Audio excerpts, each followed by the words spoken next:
Hello FlossTube, my name is Tamara, and in today's video I will show you my new projects, the start of my new projects. I called them the Pink March projects because I don't know why, but each of them have a lot of pink. At least I think so. That's why I gave them a code name like Pink March projects. The thing is that at this time I'm stitching two big projects. This is Sanssouci Castle and Gardens, and I am still stitching the Dimensions Sweet Nectar, and those I consider to be big projects, which it's kind of difficult and boring and tiring to stitch all the time. That's why I need smaller projects meanwhile, so that I would concentrate on something else. And these are the projects which I picked for this month. Yes, and I said that everything is pink, so I have this pink lady here. And by the way, wanted to show you, I found in our Tiki Maxx such a basket. It was being sold in the kitchen home sense of our Tiki Maxx. It's very good quality, and when I saw it I purchased straight away, because I thought that this one, first of all, is going to be good to stitch something and insert here the stitching at the bottom. And this is a basket, and in this basket can be put things like, okay, now I chose big ones. You see, the Biscornus, I have the Mother's Love, this one here roll. But if I would choose something smaller, I mean, for example, home books, they would fit here perfectly.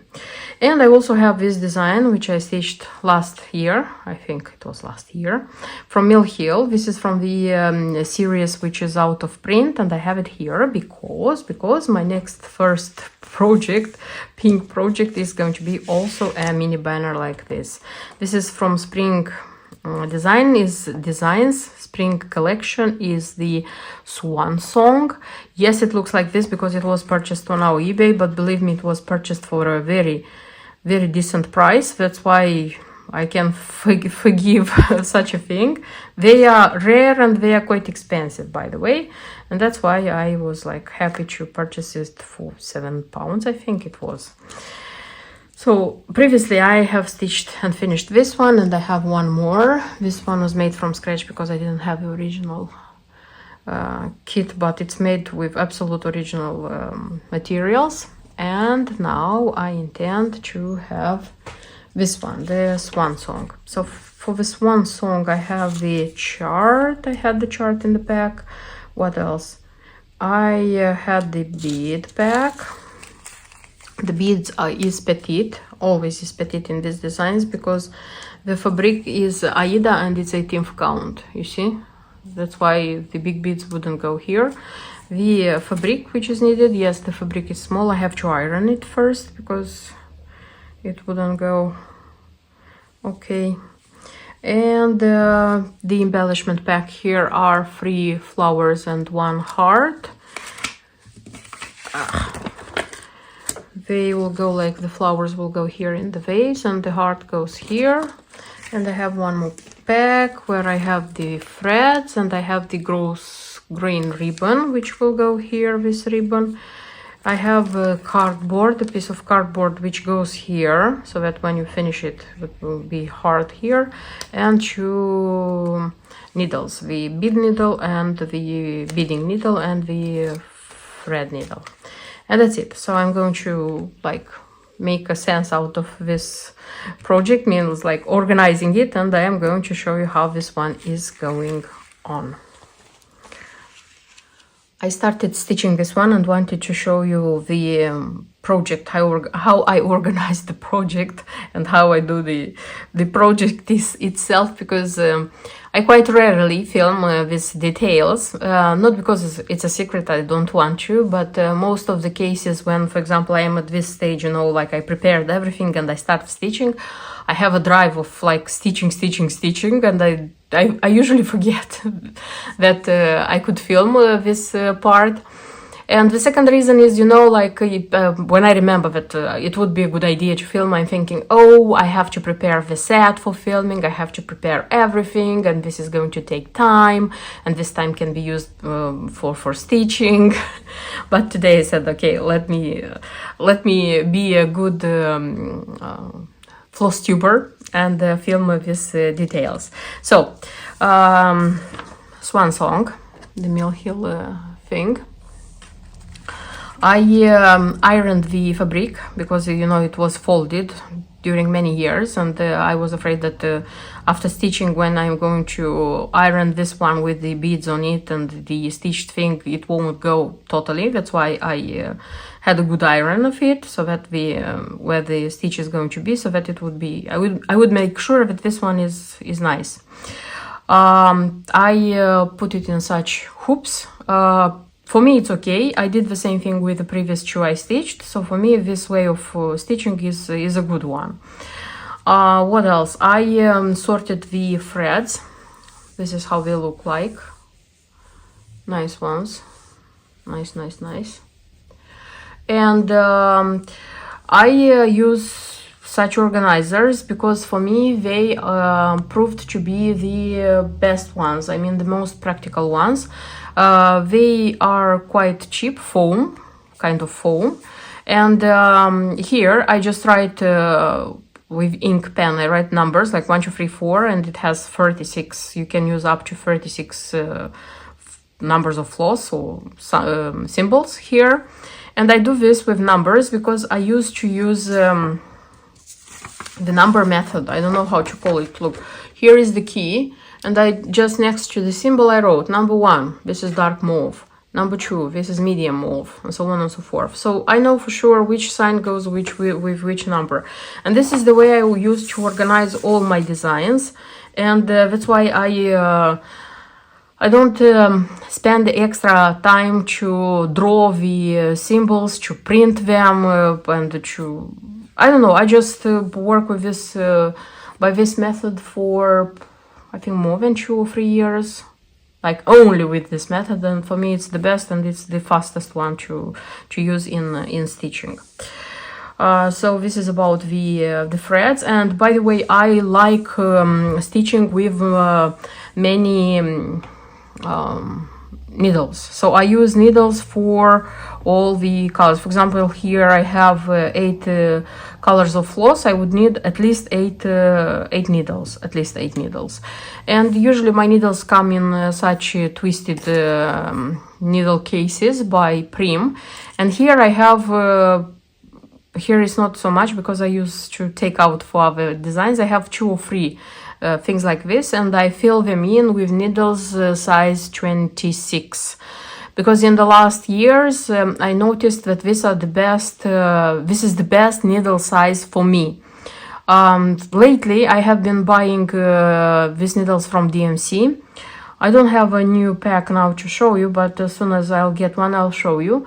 I found them they're not expensive, and they proved to be good, you know. And I said, why buying very expensive or expensive needles when these ones are good for me? What I like about them, I like that they are pretty sharp.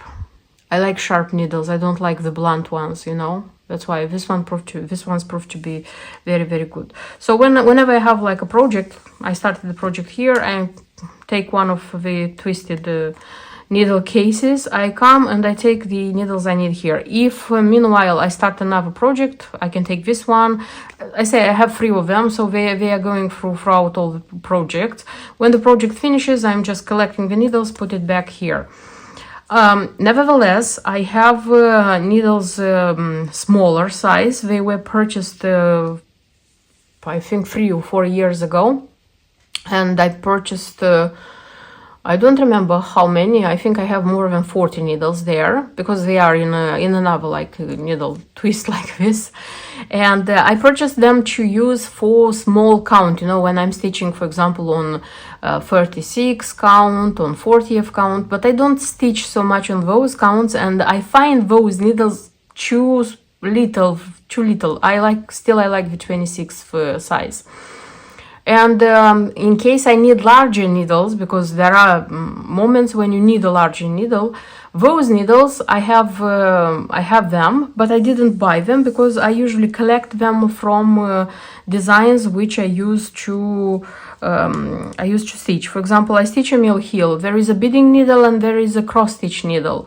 I mean, like the usual standard mill heels. So after finishing the design, I'm taking the beading needle in a needle case with the beading needles, and I'm taking the big one in another one. So whenever I need a bigger needle, I have it from the kits I already stitched. I used, you see. That's why I'm not buying bigger ones. So this is a short information about needles in case you were curious what needles I use.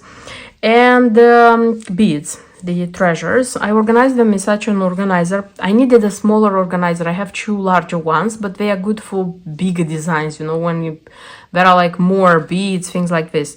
And I remembered that I have this new one, and this one is supposed to be finished by the stitcher, you see. So there is like there is a top to be finished, and I don't want to finish it like this. I want something more, I don't know, something more different here. And now I'm actively searching for designs for this one to finish the top of this organizer. But inside the organizer, nevertheless, I finished the I put the things I have from this design. So what do I have? So it has two levels. By the way, here is the cardboard, which is going to be used in the end for finishing, and the gross grain ribbon, which also is going to be used for finishing. So they're here so that I wouldn't lose them. And the upper level, very strong magnets, by the way. And the upper level, you see, here are the beads. The beads are all petite. I like sorting the beads for mill heel kits before like stitching them, but here there are 6 colors of petite beads. So I said this is too much for me. That's why I just poured them here, and I know which is which because I looked at the which color are here, and I know which is which, and I'm going just to pick them with the needle while attaching them because this is too much. I'm not going to.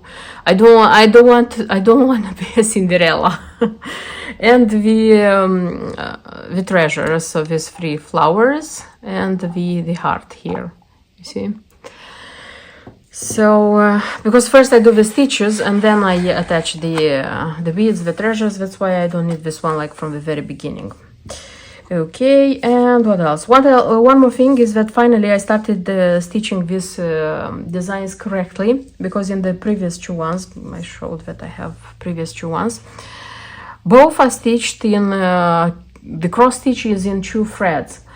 And you know, it's like, I was wondering in the first one, I was wondering in the second one, why do they recommend 2 threads? Because still it's very difficult to stitch. I mean, it's the 18th count, and stitching the cross stitches in 2 threads, it was a little bit hard. And then when I was stitching the second one, I just noticed that the instructions were saying to stitch in 1 thread.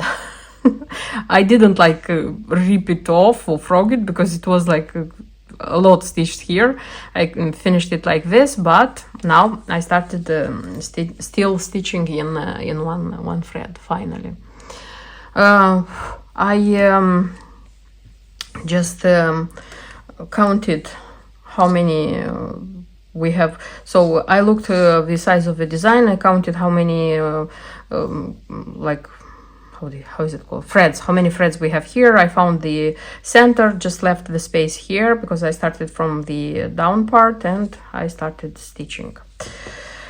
So yes, this is the project, this is the start of the project. And usually at this stage goes pretty quickly. The chart is not complicated, so it's not it's not a mess. You are doing it quickly. I used to stitch first the cross stitches. Here it's only cross stitch. There is just a little back stitch. I saw that it's here. Usually these designs are not rich in back stitch, by the way, I noticed by the two designs which I have already stitched. And when I finish like the cross stitches, the back stitch, I attach the beads. The beads are being attached here in 2 threads, and they are attached not cross stitch but half stitch attached. So I hope that the rest of the design will go quickly, smoothly, and pretty nice. And the next design, it's going to be a needle roll from Shepherd's Bush.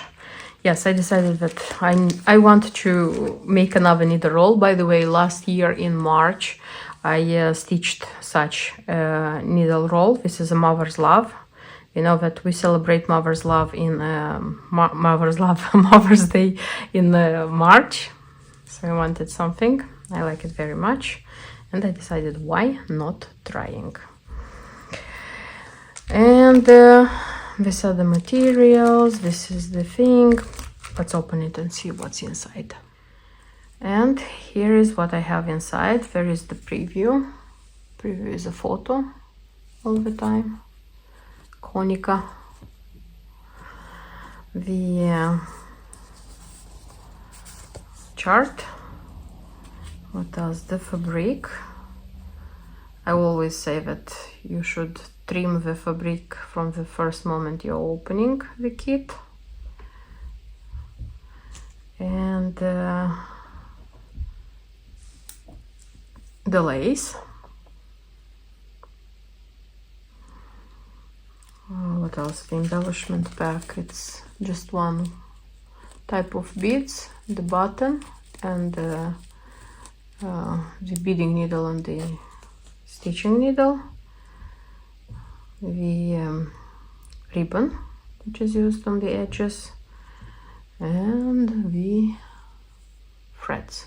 Very nice threads. Very nice threads. And that's it. So I'm going to make a sense out of this project, organize myself, and I will show you how this one is going on. And this is already the ready roll. Yes, the ready roll. The thing is that I started filming it step by step, and you know, I just had the time to do it, and I realized that I can put all this material in a separate video and make a separate video where I would show to those who are interested to watch such a thing, how I stitched and how I finished the needle roll step by step. So from the very beginning, from opening the kit until the end, when I already have the roll itself. That's why here I decided to show you already the finished product, let's say so. And this roll is going to be the star of a separate video where you are going to see how it looks like this one. So wanted to tell you just the how to say, the fact that I have as a leftover from the kit, I have the threads. I still have threads as leftover because it wasn't a lot of stitch here. There was also some perle threads which were used here for the hem stitch. I don't have any of them. There were 4 strands and I used them all. Okay, I have had a little bit of leftover, but not a whole strand. I didn't have enough this thread 739, and I didn't have it enough because I put here together with the biscornu stitch, and of course I used more than it was like required by the key. And from the beads, this is the leftover which I have. For sure it's enough for 1 more stitch, maybe for 2. Just 1 color of beads. And yeah,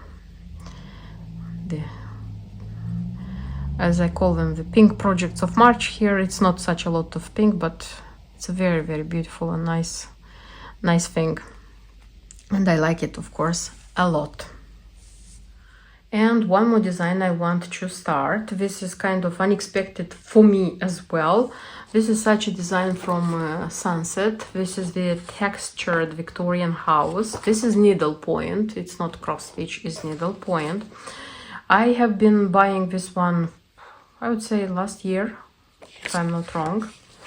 And I just wanted to start a needlepoint design. I wanted to start something different, like not cross stitching, you know. So this was the preview. Here is the chart, and here are the materials. So this is the canvas. I think, I don't know if I should call it fabric, and this one for sure it's going to be like attached to a frame, because no way I'm going to make it on a hoop, this one. And here are the threads. So there are like 3 bundles of threads. The big one, this one is with pearl. I see that it's pearl thread and some cotton thread here as well. I mean, like simple thread. And these 2 come with threads like this. A lot of threads of the same color, because there are not many colors here. So I don't know how quick this one is going to be stitched. I told myself that it would be great if I would finish this one until the end of summer. Yes, end of summer. Because I don't know. But I am very, very willing to start and to try stitching this design. I don't know, stitching. It's correct way to say, to stitch. And yes, I'll try to organize the project, and of course I will update you with what is happening. And let me show you which is the progress with this project, the needlepoint project with the Victorian House. What I have done so far. So first of all, I took the canvas. I arranged it on a frame. This is a frame from Elbsy. This was the only one which was fitting the canvas, because this one proved to be 50-on-40. I have a frame which is kind of higher, and I would have had more space here for stitching, but the thing is that it wasn't, the width was too little, and I couldn't fit it according to the width. That's why I used this one. It fits perfectly. I marked here the center, and kind of I marked here the down part of the design, also the center. Here is the needle which was in the kit. I have to think about finding more, because I don't want to work just with one needle. I need like special needlepoint needles here. And I sorted the fabric. Of course, this was a very easy task, as the fabric is quite a little. So there are like 4 shades of pink. These shades of pink. And then 2 shades of blue. This should be darker, this should be lighter. These shades of blue. And then the cream. So this is the cotton cream, which we usually know. A lot of strands, a lot of them. And this one is called candle wicking. At least this is how it is referred to in the chart. So again, it's a lot. I sorted them and I left them like this. I'll take an organizer, and probably I'll take like little by little when using it for stitching, for needlepoint, things like this. And my next intention was to do the first a little bit of something and show you the beginning of the project. Open the chart, try to make sense of it, kind of understood. So here the needlepoint stitches, they are not complicated. These are like Algerian eyelets, satin stitch. I know all of them. It's nothing I didn't know about. The thing which I have to analyze is the fact that in order to understand which thread to use and how many strands to use for which part, you have to read and to understand very well these stitching instructions, you see, because I wanted to start with the border, and I just opened here at the background and border and started reading here, started making sense out of each, and then stopped and said that no, this is not going to work. This is something I have never done before. That's why I decided that I would make myself a good big coffee. I will take these papers and I will read from the very beginning, like like each part here, there, and I will read also here, so that I would make sure that I understand what they mean. So because sometimes when you're taking a specific part, you can skip something which was said in the beginning, and it's evident, and then you either make the mistake or like you trouble yourself that you don't know how to do this. It happened to me before.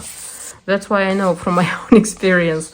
That's why I'm going to read this one very, very carefully from the very beginning until the end to make sense out of it. I'm going to put down some notes if I will need that too, because for me it's better to spend some time analyzing the chart and making sure I understand what I have to do than starting doing it, making some mistakes, frogging and starting again.